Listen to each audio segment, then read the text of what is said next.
Hola muchachos, soy el profesor Cristian y hoy día vamos a analizar este sistema en diversos aspectos. Primero vamos a encontrar su estabilidad, luego el error en estado estable y finalmente especificaciones de desempeño.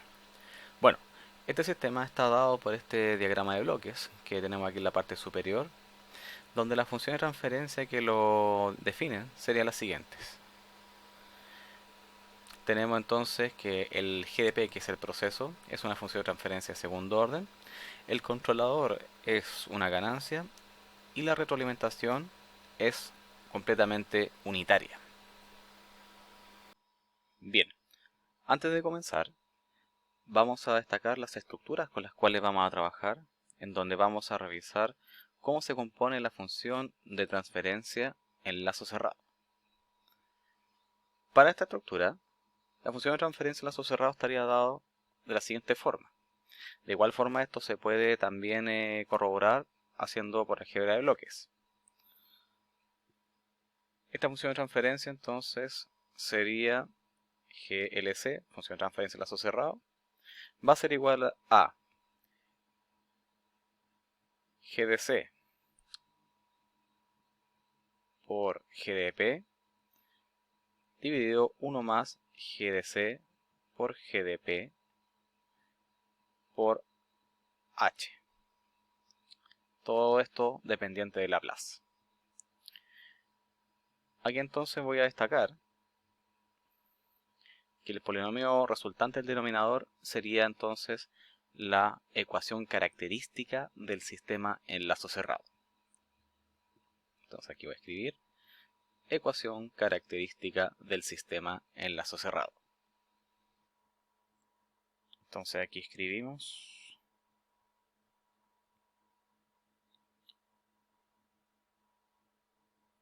dentro de esta ecuación característica vamos a destacar lo siguiente. Entonces va a ser G de O de S igual a G de C por G de P de S por H de S, donde el producto de estas tres funciones de transferencia va a ser llamada la función de transferencia del lazo de control. Con esto evaluamos las funciones de transferencia del problema propuesto para obtener tanto la función de transferencia del lazo cerrado como la función de transferencia del lazo. Evaluamos entonces. Tenemos que GLC sería 10K dividido S cuadrado más 4S más 2 más 10K. Y la función de transferencia del lazo estaría dado por G de 0 de S igual a 10K dividido S cuadrado más 4S más 2. Con esto tenemos la función de transferencia equivalente al lazo cerrado y tenemos la función de transferencia del lazo de control. Determinada la función de transferencia, pasamos a evaluar la estabilidad del sistema en lazo cerrado.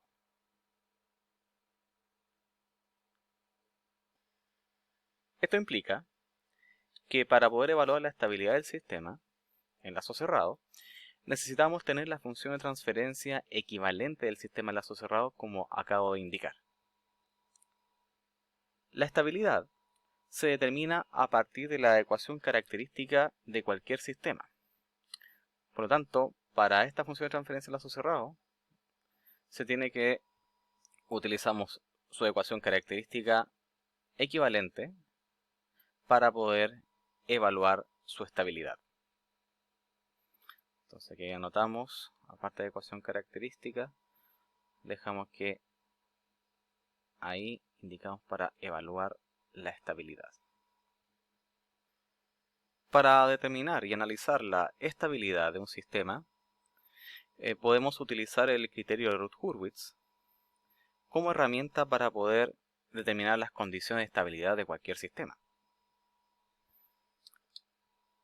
Entonces, aquí vamos a anotar el criterio de Routh-Hurwitz para poder evaluar la estabilidad del sistema.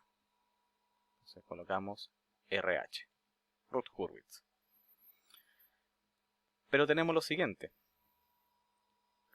Como la ecuación característica, al ser cerrado el lazo de control, la ganancia del controlador pasó a ser parte de esta misma ecuación característica, tenemos que determinar bajo qué condiciones la ganancia de este controlador genera que el sistema sea estable o inestable. Esto lo podemos determinar entonces con el mismo criterio de Routh-Hurwitz, de la siguiente manera. Entonces, anotamos aquí que a través del criterio de Routh-Hurwitz vamos a determinar el rango que tiene que tener el parámetro K de este controlador para poder garantizar la estabilidad del sistema. Entonces, al cerrar, como digo, y vuelvo a recapitular, que como se cerró el lazo de control, el parámetro K del controlador pasó a ser parte de la ecuación característica del sistema en lazo cerrado. Y, en consecuencia, este parámetro K, al modificarse, modifica los polos de esta función de transferencia en lazo cerrado. Empezamos entonces con el algoritmo. Tenemos que establecer estos elementos según el orden del sistema como está indicado. Rellenamos primero las dos primeras filas de arriba hacia abajo según la paridad del exponente que lo acompaña. En la primera fila, como es la 2, rellenamos con los coeficientes de las variables que tienen exponente par dentro de la ecuación característica. O sea, para este caso sería 1 y 2 más 10k. Rellenamos la segunda fila donde el exponente es impar y por lo tanto rellenamos con los coeficientes que acompañan justamente a las variables con exponente impar, que sería solamente en este caso 4. Y lo que nos falta lo rellenamos con 0. Entonces hacemos los pivotes para poder rellenar la última fila que nos queda en este caso, que sería 4 por 2 más 10k menos 1 por 0 dividido por 4. De todo esto queda resultante 2 más 10k. Y lo que falta lo rellenamos con 0. Entonces, el criterio Routh-Hurwitz, al completar toda la matriz, dice lo siguiente. El sistema va a ser estable para cuando todos los elementos de la primera columna, la que destaco aquí con amarillo, entonces aquí voy a destacar la primera columna con amarillo,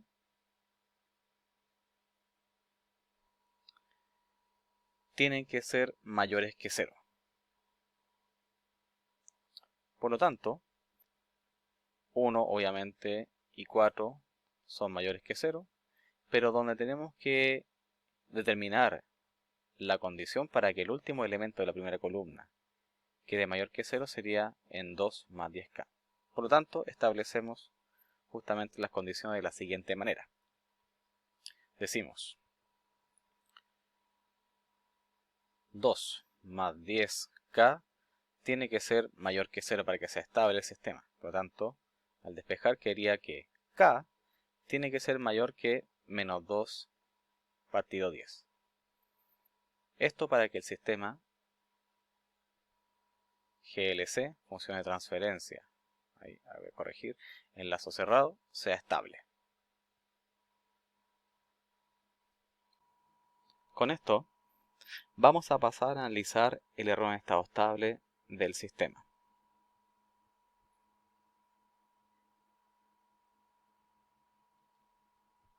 Tenemos que tener en cuenta que el error en estado estable se analiza cuando el sistema está dentro de un sistema de control.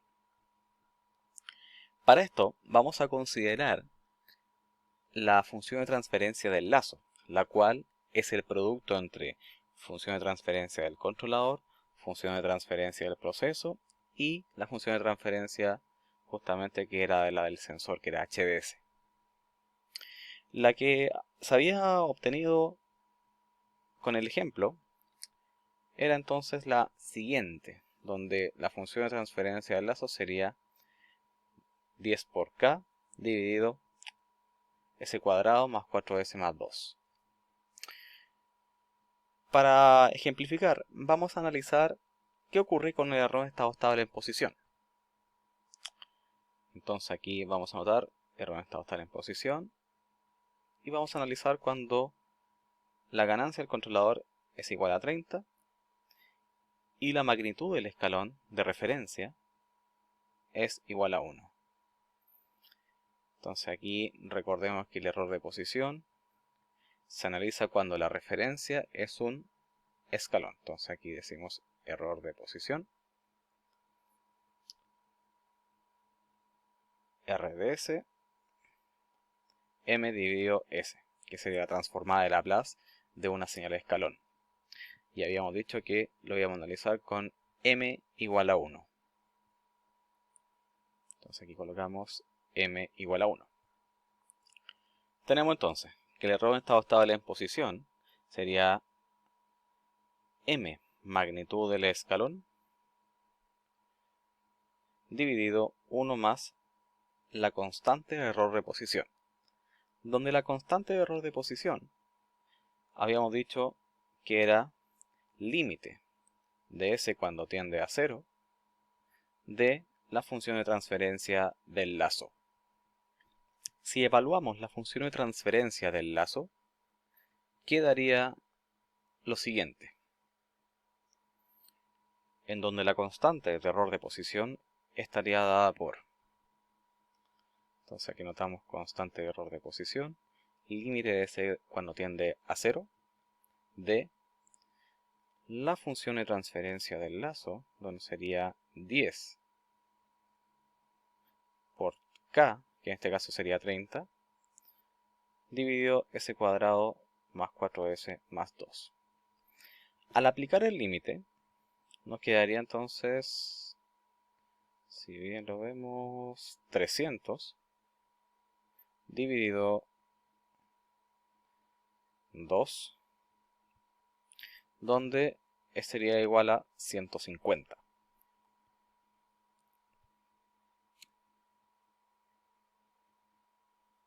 Entonces, obtenido entonces la constante error de posición, evaluamos entonces el error en estado estable, que estaría dado por 1 dividido 1 más 150, donde sería todo esto el error de posición 1 sobre 151.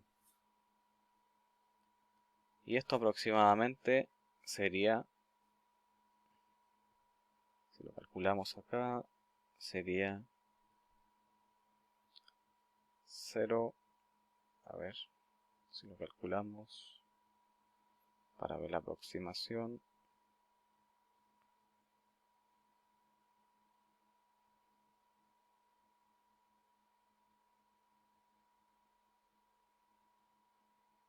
sería 0,0066. Si lo colocamos de forma porcentual y multiplicamos por 100 este 0,0066, decimos entonces, sería como 0,0066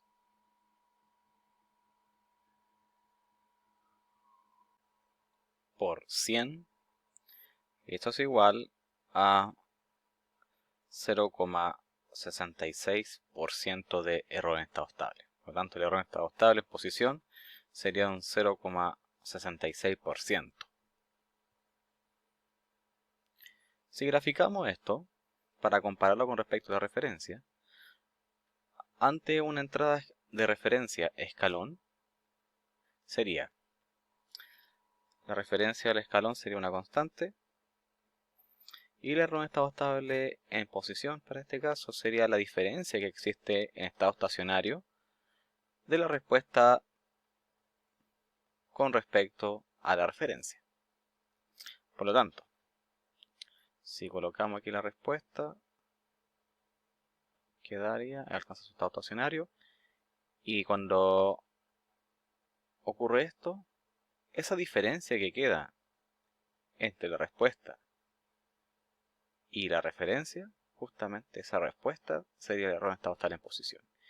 Y en donde los números que nos dieron anteriormente indican que es una muy pequeña diferencia que existen entre ambas.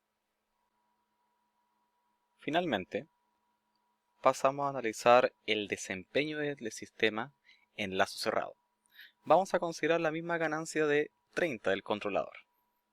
Por lo tanto, aquí ya tenemos planteada la función de transferencia equivalente en lazo cerrado, en donde le vamos a evaluar la ganancia, quedando entonces de forma equivalente de la siguiente manera.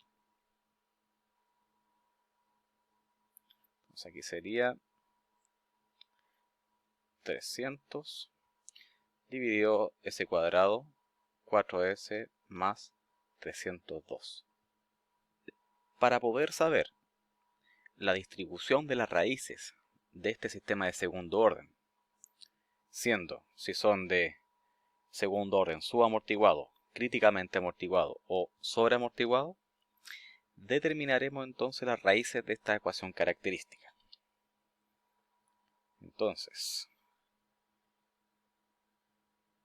utilizamos la ecuación característica equivalente a este sistema de lazo cerrado,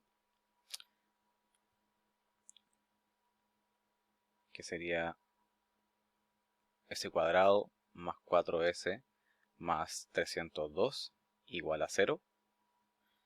Sacamos sus raíces, los polos, las raíces en este caso, y sería menos 2 más menos 17.26j. Raíces o polos complejos conjugados, los que determinan entonces que este sistema es de segundo orden subamortiguado.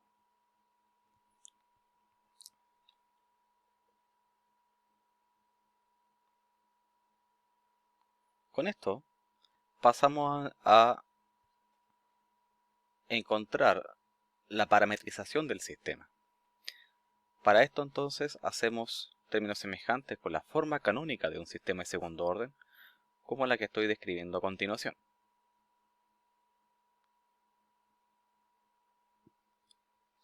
Tenemos aquí, según la semejanza de términos, que omega n cuadrado sería 302, donde la frecuencia angular, omega n, sería, ahí lo voy a anotar nuevamente, raíz de 302, la cual sería aproximadamente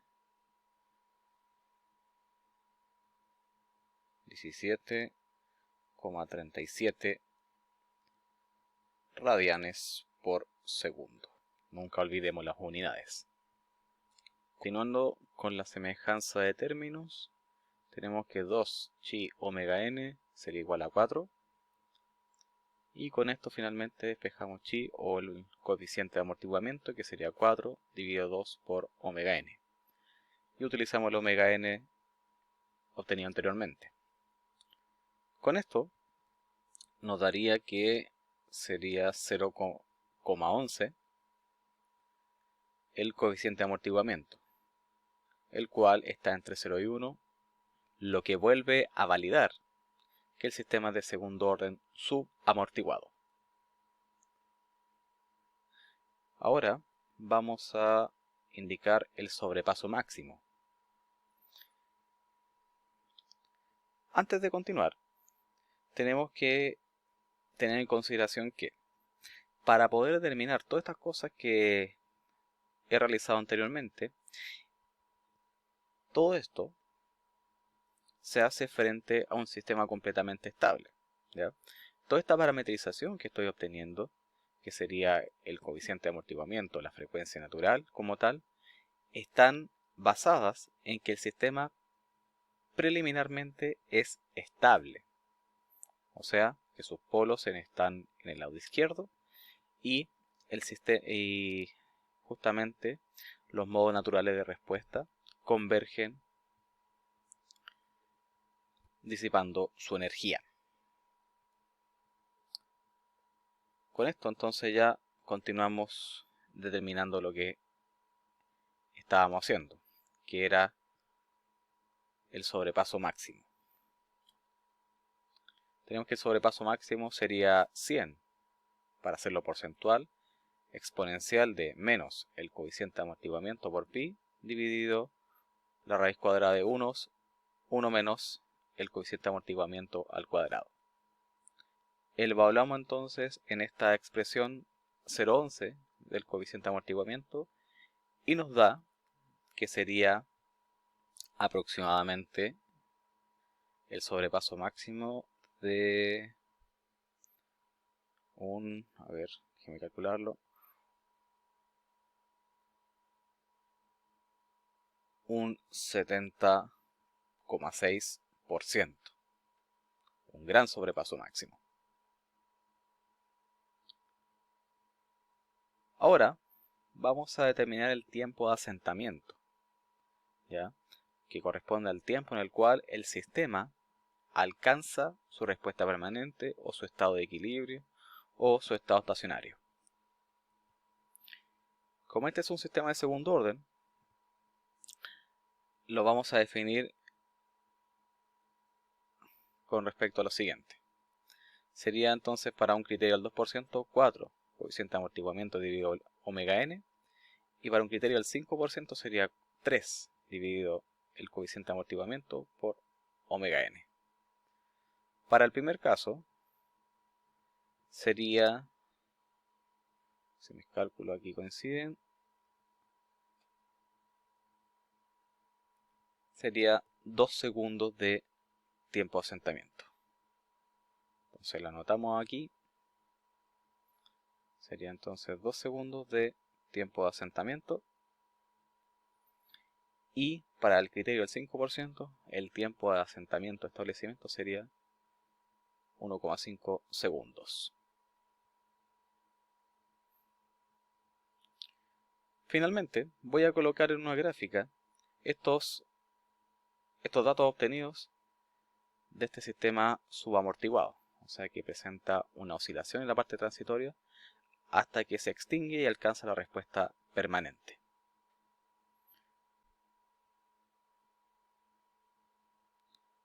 Entonces aquí voy a delinear justamente la respuesta final, la respuesta permanente.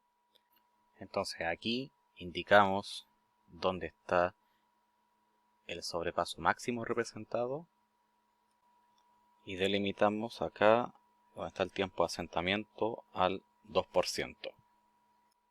Colocamos entonces el tiempo de asentamiento al 5%. Antes de finalizar, tengo que el coeficiente de amortiguamiento, mientras más chico sea, mayor va a ser la sobreelongación o la amplitud de la oscilación en el transitorio. Entonces la primera oscilación en el transitorio sería justamente ese sobrepaso máximo o esa sobreelongación máxima que se puede indicar. Esta sobreelongación es un valor porcentual respecto a la respuesta final alcanzada. Entonces sería como una proporción del valor final o respuesta permanente alcanzada para hacerlo justamente escalado proporcional a esto. Por lo tanto, el sobrepaso máximo estaría indicando para este caso que esta sobreelongación que estoy indicando ahí en la gráfica sería un 70% respecto al valor final alcanzado en estado estacionario. Finalmente, con respecto al tiempo de asentamiento, ¿por qué la diferencia entre ambos? Se indica directamente por la tolerancia considerada. Una tolerancia más estricta, al 2%, que estaríamos considerando que el sistema ha alcanzado el estado estacionario cuando la respuesta alcanza el 98% del valor final, y al 5% cuando alcanza el 95% del valor final, que sería un criterio que ahí se puede decir que es a criterio del usuario.